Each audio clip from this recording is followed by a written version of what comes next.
ജിൽ മീഡിയയുടെ പുതിയൊരു വീഡിയോയിലേക്ക് ഏവർക്കും സ്വാഗതം.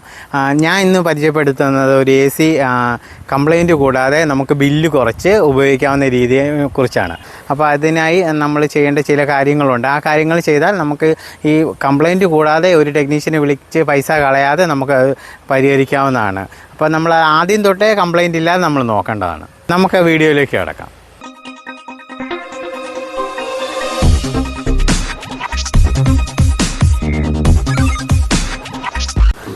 ആദ്യം ഇതിൻ്റെ സൈഡിൽ 2 ലോക്ക് ഉണ്ടാവും. ഈ സൈഡിൽ 2 സൈഡിലായിട്ട് പിടിക്കുക.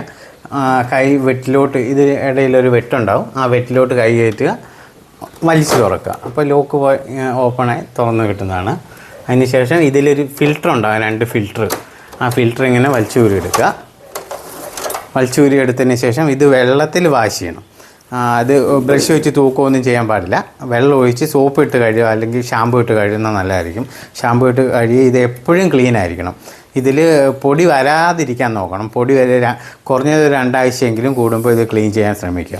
ഈ യൂണിറ്റിനകത്ത് ഈ കോയിലാണ്. ഈ കോയിലിനകത്തൊക്കെ പൊടി കയറി അത് വെള്ളം ഒഴിച്ച് വാഷ് ചെയ്യണം. പക്ഷേ വാഷ് ചെയ്യണമെങ്കിൽ അത് ഊരിയെടുക്കേണ്ട വരും. ഊരിയെടുത്ത് ഇതിൽ തന്നെ വെച്ച് വാഷ് ചെയ്താൽ അത് 100% സക്സസ് ആകത്തില്ല. അതുകൊണ്ട് ഇത് ഊരിയെടുത്ത് ഫുള്ളായിട്ട് അഴിച്ച് ക്ലീൻ ചെയ്യണം. കോയിലിൻ്റെ പുറകിൽ നിന്ന് വാഷ് ചെയ്ത് കളഞ്ഞാലേ ഉള്ള പൊടിയെല്ലാം പോകത്തുള്ളൂ. അപ്പോൾ ഇത് പിന്നെ ഇതിനുള്ളിൽ ലീഫുണ്ട്, ഫാനിൻ്റെ ലീഫുണ്ട്. ആ ഫാനിൻ്റെ ലീഫുകളെല്ലാം ക്ലീൻ ചെയ്യണം.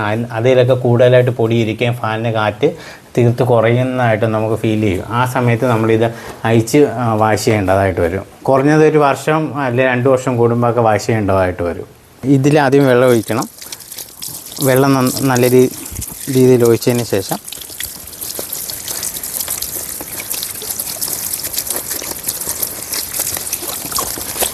നല്ല രീതിയിൽ വെള്ളം ഒഴിക്കുക. അതിനിടയ്ക്ക് ഇത് ഷാമ്പു കലക്കിയതാണ്. ഈ ഷാമ്പു കലക്കിയത് ഇതിൽ നന്നായിട്ട് തേച്ച് പിടിപ്പിക്കുക.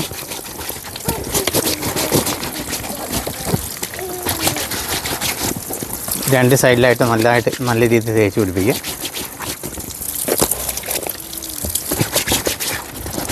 ഇത് എല്ലാ സമയവും ക്ലീൻ ആയിരിക്കണം. ഇതിൽ പൊടി വരാതിരിക്കാൻ ശ്രമിക്കുക.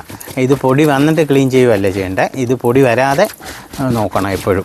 ഇത് പൊടി വന്ന് ആ പൊടി ആ കോയിലിനുള്ളിലോട്ട് പോകാൻ സാധ്യതയുണ്ട്. അപ്പോൾ അത് പൊടി വരാതെ എപ്പോഴും ഇത് ക്ലീൻ ചെയ്യുക. കുറഞ്ഞത് 2 ആഴ്ച കൂടുമ്പോഴെങ്കിലും ക്ലീൻ ചെയ്യുക. കഴിയുന്നവർ എല്ലാം 1 ആഴ്ചയിൽ ക്ലീൻ ചെയ്യുന്നത് നല്ലതായിരിക്കും. 2 ആഴ്ച ഏറ്റവും കൂടി വന്നാൽ 2 ആഴ്ച കൂടുതൽ പോകരുത്. അതിന് മുമ്പായിട്ട് അത് ക്ലീൻ ചെയ്യുക. എപ്പോഴും ക്ലീൻ ചെയ്ത് ഇതേപോലെ ക്ലീൻ ആയിരിക്കണം ഏത് സമയവും. ഈ ഫിൽറ്റർ ക്ലീൻ ആയിരുന്ന ഈ പൊടി അലർജികളൊന്നും ഉണ്ടായില്ല. മുറിക്കുള്ളിലെ പൊടിയല്ല ഈ ഫിൽറ്ററിലിരിക്കും. അപ്പോൾ നമ്മളത് ക്ലീൻ ചെയ്ത് എപ്പോഴും വെച്ചിരിക്കുകയാണെങ്കിൽ അലർജി പോലെയുള്ള അസുഖങ്ങൾക്കൊക്കെ ഒരുവിധം ഇത് കിട്ടുന്നതായിരിക്കും. ഇതിങ്ങനെ ക്ലീൻ ചെയ്യുക. വെള്ളമൊഴിച്ച് ഇത് ഉണങ്ങാനൊന്നും വയ്ക്കേണ്ട ആവശ്യമില്ല. അപ്പോൾ തന്നെ ഒന്ന് 2 കുടച്ചിൽ കുടഞ്ഞ് അത്യാവശ്യമുള്ള വെള്ളമെല്ലാം അങ്ങ് കളയുക. അതിനുശേഷം തിരിച്ചിത് AC-യിലോട്ട് തന്നെ ഇടുകയാണ് വേണ്ടത്. ഇത് ഇടുമ്പോൾ പ്രത്യേകം ശ്രദ്ധിക്കേണ്ട ഈ എക്സ്ട്രാ ഫിൽറ്റർ ഒരെണ്ണമുണ്ട്. അത് വരുന്നത് ഇവിടെ ഒരു സെൻസർ ഉണ്ടാവും. ഇതിലുള്ളൊരു സെൻസർ. ആ സെൻസറുള്ള ഭാഗത്ത് തന്നെ ആ ഫിൽറ്റർ. ചിലതിൽ 2 സ്ഥലത്തും ഫിൽറ്റർ ഉണ്ടാവും, ചിലതിൽ ഒരു ഫിൽറ്ററേ കാണുള്ളൂ. അത് കൃത്യമായിട്ട് ഇതിനിടയിൽ ഒരു സ്ലോട്ട് ഉണ്ടാവും. ഈ ഇടയിലേക്ക് കയറ്റി ഇങ്ങനെ പ്രസ് ചെയ്ത് കയറ്റിയിടുക. ഇതിന് ശേഷം ഇവിടെ ലോക്കുണ്ട്, ആ ലോക്കിലോട്ട് ഇടുക. സെറ്റായി. അതേപോലെ തന്നെ ചെയ്യുക. അതിനുശേഷം ഇത് ചുമ്മാ ഇങ്ങനെ അടച്ച് ക്ലോസ് ചെയ്യുക. ഇത് റെഗുലറായിട്ട് ചെയ്യാവുന്നതാണ്. 2 ആഴ്ച കൂടുമ്പോൾ ചെയ്യാവുന്നതാണ്. ഒരു പ്രശ്നങ്ങളും ഇല്ല ഇത് ചെയ്യുന്നതുകൊണ്ട്. ഇങ്ങനെ ജസ്റ്റ് ഒന്ന് വലിച്ച് തുറക്കാവുന്നേ ഉള്ളൂ. അതിൽ വലിയ ബലമൊന്നും പിടിക്കേണ്ട കാര്യമില്ല. ഈസിയായിട്ട് തുറന്നെടുക്കാവുന്നതാണ്. അപ്പോൾ കറണ്ട് ബില്ല് കൂടുന്നത് ഇതിൽ പൊടി കയറുമ്പോൾ നമുക്ക് തണുപ്പ് കുറവ് സംഭവിക്കും. അപ്പോൾ ആ തണുപ്പ് കിട്ടാതിരുന്നതുകൊണ്ടാണ് നമ്മളിത് ക്ലീൻ ചെയ്യണമെന്ന് പറയുന്നത്. ഇത് ക്ലീൻ ചെയ്ത് മാസത്തിൽ 1 വെച്ച് ക്ലീൻ ചെയ്യാവുന്നതാണ്. സാധാരണ പൈപ്പ് തുറന്ന് വെള്ളമൊഴിച്ച് ഇതിൻ്റെ കോയിലൊക്കെ വെള്ളമൊഴിച്ച് ക്ലീൻ ചെയ്ത് വിടാവുന്നതാണ്. അതിങ്ങനെ സാധാരണ വെള്ളം വരുന്ന ഈ കോയിലോട്ട് ഇങ്ങനെ ഒഴിച്ച് പയ്യെ ഒഴിച്ച് ക്ലീൻ ചെയ്യാവുന്നതാണ്. ഇത് ക്ലീൻ ചെയ്താൽ ഇതിൻ്റെ താഴെ കൂടി പോകുന്ന ചെളി നമുക്ക് കാണാവുന്നതാണ്. ചെളി ഒത്തിരി ഇളകി വരുന്നതാണ്. ഇതെല്ലാം ക്ലീൻ ആയിരിക്കണം. ഇത് ഒരു ട്രാൻസ്പെറൻറ്റ് പോലെയുള്ള ഭാഗമാണ്. ഇത് നമുക്ക് ഇതിനകത്തുകൂടി നോക്കി അപ്പുറം ഭാഗം കാണാവുന്ന രീതിയിലാണ് ഇതിൻ്റെ കോയിലൊക്കെ രൂപകൽപ്പന ചെയ്തിരിക്കുന്നത്. അപ്പോൾ ഇങ്ങനെ ഇതുണ്ട്, ഇങ്ങനെ വെള്ളം ഒഴിച്ച് കഴുകുക. ഇതെല്ലാം കോയിലോട്ടെല്ലാം വെള്ളം ഇങ്ങനെ ഒഴിച്ചുകൊണ്ടിരിക്കുക. കുറച്ച് സമയം എടുത്ത് കഴുകുകയാണ്, അത്രയും ചെളി കുറഞ്ഞ് കിട്ടും.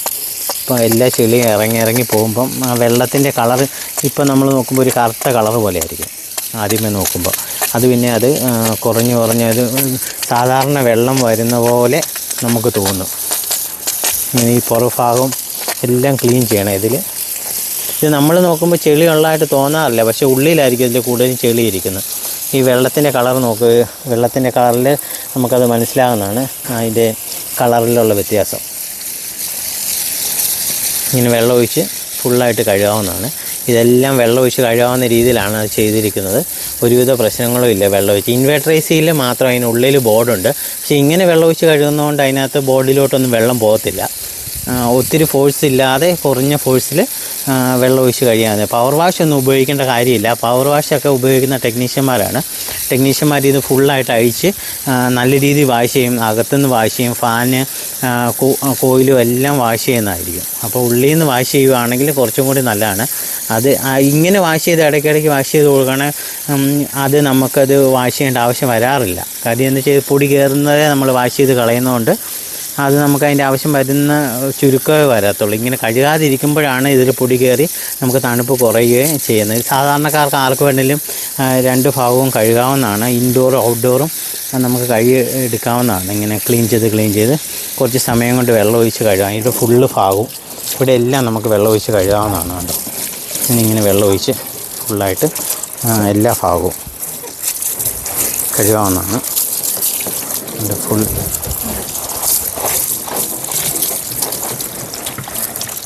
എനിക്ക് സോപ്പിട്ട് ഇതേപോലെ ഒരു സ്പോഞ്ച് ഉണ്ടെങ്കിൽ നല്ലതായിരിക്കും. അതിട്ട് ഇങ്ങനെ ഫുള്ള് സോപ്പിട്ടാണ്. ഇത് സോപ്പാണ്, സോപ്പ് പൊടിയാണ്. സോപ്പ് പൊടിയിട്ട് കഴുകാണ്.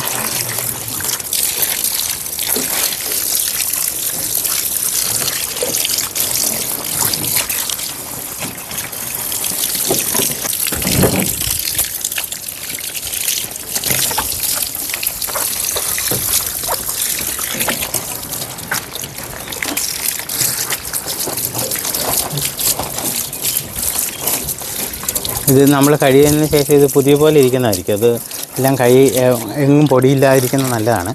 എപ്പോഴും ക്ലീൻ ആയിരിക്കുക.